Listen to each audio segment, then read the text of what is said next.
Ginger, that's what you need. A mouthful of the good stuff and you'll see the back of any seasickness. Oh, thank you for your support, John. Don't suppose you actually brought any ginger? No, I don't get seasick. Terrific. Don't worry, Sherry. We've almost arrived at Cordona. I can see land through the porthole. So much for docking by tea time.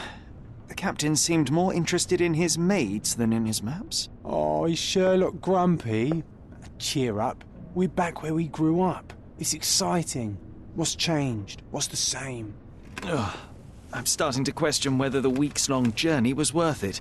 Travelling all this way, enduring this indignity simply to visit a grave.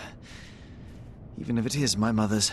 Ah, that's just Mycroft's nonsense, still rattling around in your head. Try to forget what he said. I have. I believe it was that this is a performative farce, a feeble excuse to avoid responsibilities, and that there was nothing to be gained from it. You needed to do this. Enough of the self-pity and doubt. So we're a little late. What of it? We'll retire to the hotel and visit her in the morning. It'll be worth it. Thank you, John. And if you want to notify the captain's wife of his indiscretions, I will not stand in your way. Ah, at last. I'm quite ready to get off this cursed boat. Come on. We'll go together.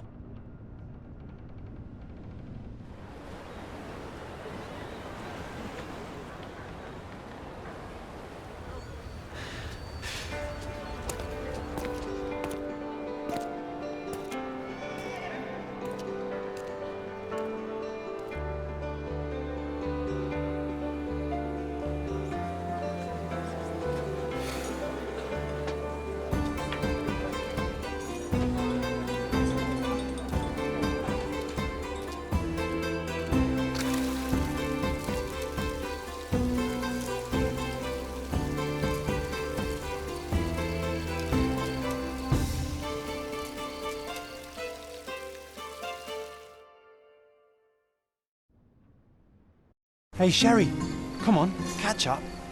Yes, yes.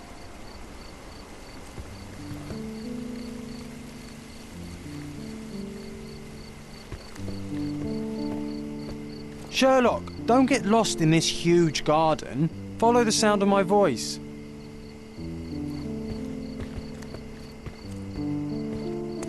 Welcome to Il Palazzo di Lusso, sir. If you need something, sir, please inquire at reception. Welcome to Il Palazzo di Lusso, sir. We just need your signature. There you are. Ah, Mr. Holmes. Yes, we have room 221 prepared for you. I see it was reserved for 2 people. Would you like a second key? Oh, no, I think we'll stick together. Very good. Rooms are upstairs, sir. Welcome to Cordona. Hurry up, Sherlock. I want to see our room. I hope there's a balcony with a view.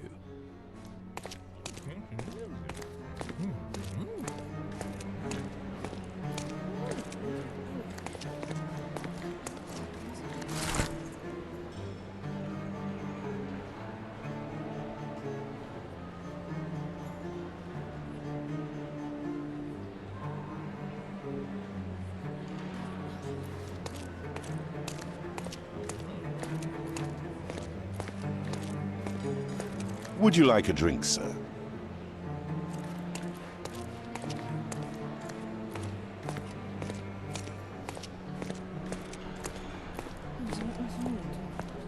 workers would find this place incredibly dull, don't you think?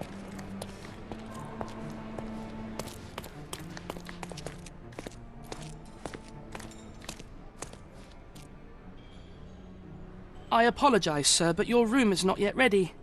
Perhaps, in the meantime, you would like to relax in the foyer? Tonight, the restaurant is offering a complimentary marlin ceviche to all our guests. Let's check what they have on offer.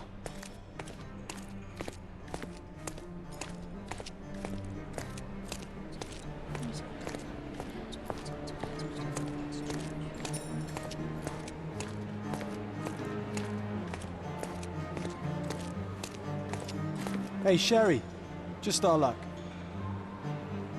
If seafood's not to your taste, everyone loves Benedict's batch, our poached eggs with hollandaise sauce.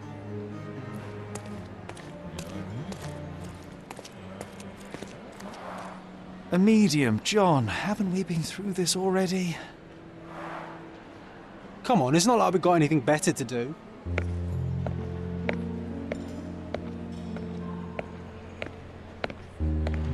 Excuse me, sir, but I believe Mr. Galich is conducting a séance at the moment. Perhaps you'd care to have your portrait drawn while you wait? Why? Pardon me. Why should I sit for a portrait? Sir, it's art. It doesn't need a why. It is its own justification. All things require justification, be they objects, systems, or beliefs. How about art as the lens through which we see the truth of the world? That's backward. Truth is not subjective and not complicated. It's just the truth. It either is or it isn't. You do not need a lens to see it, just an open mind. Ha! That seems rather close-minded. Truth, like beauty, is in the eye of the beholder. So tell me, what do you see? Mediocrity.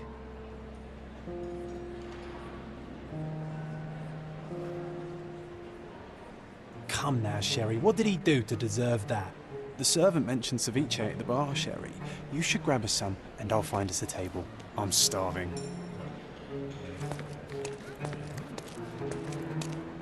Okay, time to check if John found us a nice table for the evening.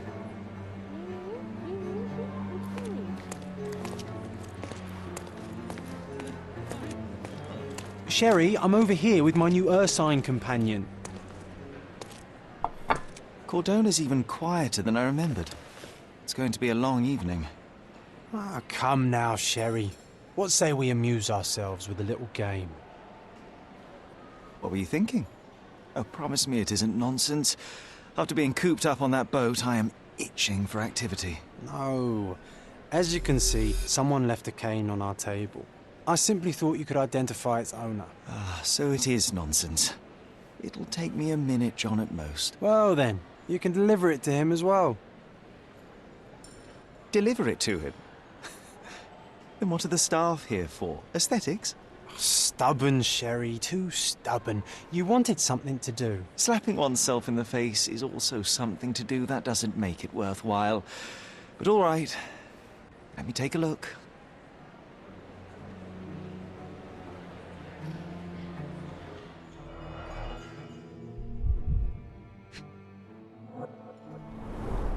The cane is made of ebony, it's worn uncared for, and bears the scars of numerous hits.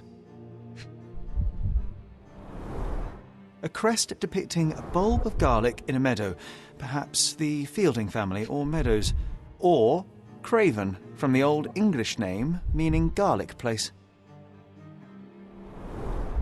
The hand grip is a head of a golden Javanese statue, probably stolen from a temple. The dents suggest it has been used as a bludgeon. This cane is an expensive and ostentatious weapon. Its owner must be vain, volatile, and of noble English blood. Take it with you, Sherry. Let's return it to its owner. All right, I hope you noted down your observations in your casebook. But how are you going to find this nobleman? The cane itself is not enough. I may have to ask other guests if they saw who was here.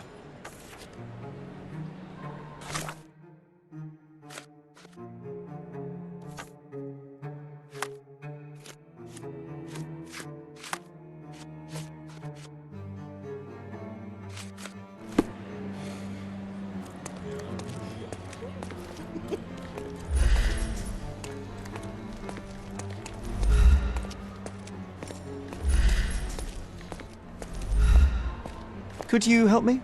That's a question I can answer.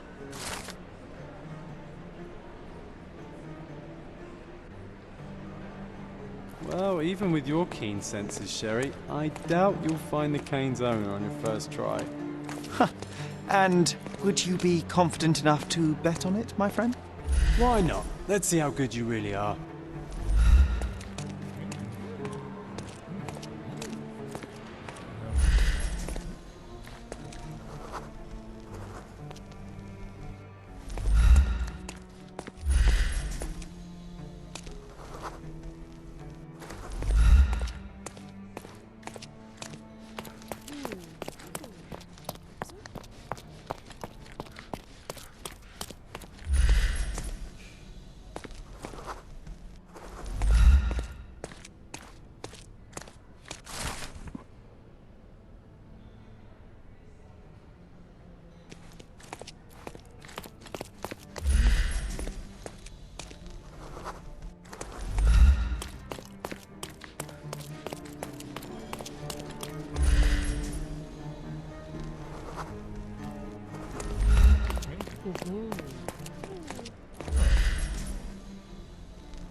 May I ask for your assistance?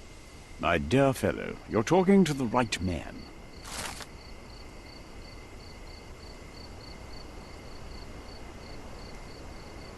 Hey, Sherry, don't we now have the perfect excuse to visit the seance? I'm just going to give the cane to its owner. You will not persuade me to take part in this show.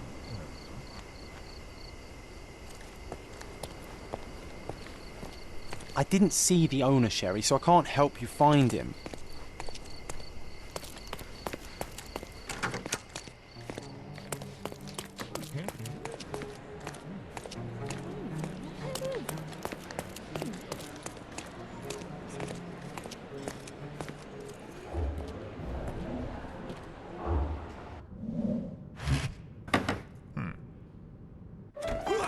This hotel, this island, it's full of thieves.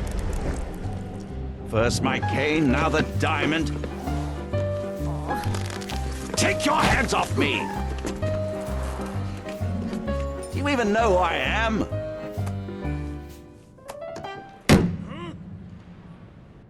Hey, boy! That's my cane! I get that a lot. It's a very common design. What? No, that's a custom-made. A joke. A joke. It was left at my table in the restaurant. I thought it deserved to be returned. Well, I'll be... It is rare to encounter a straight-fingered true penny these days. What a gentleman. But I must ask, how did you know I was the rightful owner?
Simple deduction. Your cane told me everything I needed to know. I was after a strong, middle-aged man with a keen interest in adventure, noble blood, and affection for strong drink. And if one were to go further, one may even be able to extrapolate your name from your heraldic symbol, Lord Craven. Marvelous. Simply marvelous. That's me, Lord Andrew Craven. You are the real medium. You hear that, Emma? Well, you found my cane. Perhaps you can locate my diamond, too. Yes, you should do it. It will be child's play for you, Mr. Holmes. And if a child can do it, then I'm sure the local police can suffice. The police? Why bother? I know this harlequin stole it. The only question is, where is it hidden? Fine. Give me my stick and I'll resolve the matter myself. This thief almost confessed after a single punch. I suspect a beating may result in answers of questionable veracity. Fine. I shall spare you and he the trouble if you first answer me this.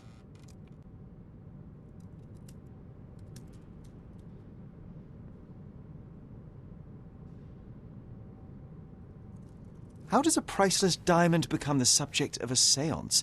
It is an unusual accoutrement. Emma wished to speak with its former owners. My grandfather told us it belonged to a Rajah, an Indian king. So you were summoning long-dead Indian royalty, and, pray tell, you were expecting him to converse in English? To be frank, Mr. Holmes, I don't believe in ghosts. But Emma was fascinated by the idea of meeting a real king, even a dead one. Well, a crown is a crown. Can you describe the stone itself? A yellow diamond, not less than 100 carats, and perfectly egg-shaped. There is not another like it. You insist the medium robbed you during the séance. But what occurred exactly? It was a dirty trick. We were sitting here in the dark, chanting and holding hands, as expected. Then something began to appear from the medium, like a cloud or a bubble. The swindler called it ectoplasm. Ah, yes. Common in the spiritualist trade, and quite the spectacle. Indeed, perhaps too much. My beloved Emma screamed in horror, and I stood to defend her, attacking that cursed ghost. How brave. But my hand hit nothing. The medium jumped away from me, and Emma fainted. I lit the candle, and the diamond was gone. Stay here, and don't touch anything. I'm going to investigate further. Don't fret, I'll be keeping a close eye on this thief.